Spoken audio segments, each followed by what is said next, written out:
stories from my youth. My wife said, put it in context. Okay, I was 17 years old when this story is set.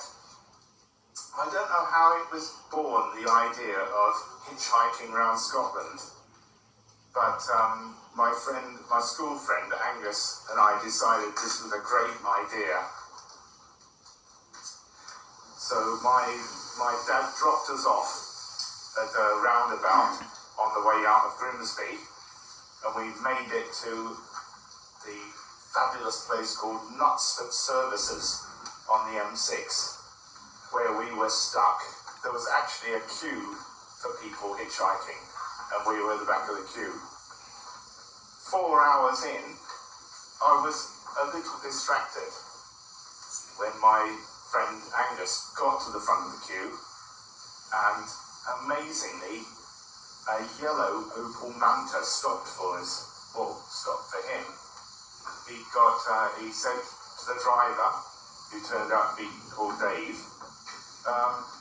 any chance of a lift to Glasgow? And he said, oh, anywhere really, we're so desperate. And he said, yes, hop in. So he had one leg in, half a rucksack. When I came sprinting along, don't forget me, with my massive rucksack. Dave started to drive off. So Angus was going hopping along, trying to stay in the car. And anyway, Dave realised the situation was hopeless and he would have to accept both hitchhikers with our enormous rucksacks in a pretty small car. Anyway, we were just so lucky. Dave was our saviour because otherwise we were stuck. And I was in the back seat with 2 enormous rucksacks with all our camping gear. And Angus was making polite conversation with the driver, Dave, who'd been to some very, very vague. He'd been to some sort of convention, possibly deliberately vague, I don't know, but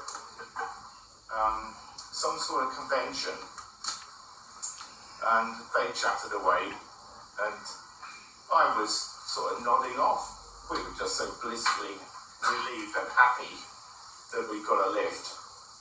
It really wasn't all that great an idea, hitchhiking, but anyway. And I was just nodding off, and the conversation had lulled. And Dave said, you two aren't homosexual by any chance, are you? And there was an enormous bang as my head hit the roof as I woke up. Angus replied, no, we're not actually, but thank you for asking. Anyway, it was a bit of a tense moment, but then everything quietened down and there was normal, easy conversation going on in the car. And fair dues to Dave, he did take us all the way to Glasgow. And we relaxed a bit. But anyway, he was very helpful, and he offered to take us to our campsite because it was now dark, and not only drop us off. We said, no, it's fine, you've done enough, but park with the headlights so that we could erect our tent, and which was very kind of him. And anyway, we put our tent up, and we thanked him profusely. Thank you, Dave. And we were very grateful. And we zipped up the tent. The headlights didn't disappear. What's he doing? What's he doing? So this is all, honestly, all true. All true.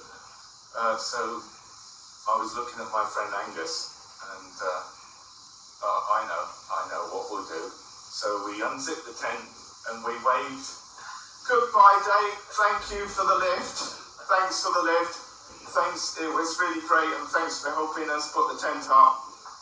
Zipped up the tent again. No, he's still there. Still there. 5 minutes later, we waved goodbye again. Thank you, Dave. Thank you, Dave. Anyway, eventually he realised that we weren't going to invite him in, and he went. And we were very grateful and that we'd arrived in Glasgow unscathed. And that's the end of the story. Thank you for listening.